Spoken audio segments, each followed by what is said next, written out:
Ang aking pong tanong ay, halimbawa, yung buhay mo may taning na. Ano yung bagay na nais mong gawin?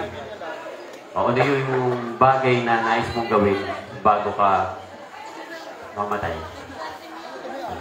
Tulad ng sinagot ko kanina bilang isang tatay, babalikan ko ang aking mga anak.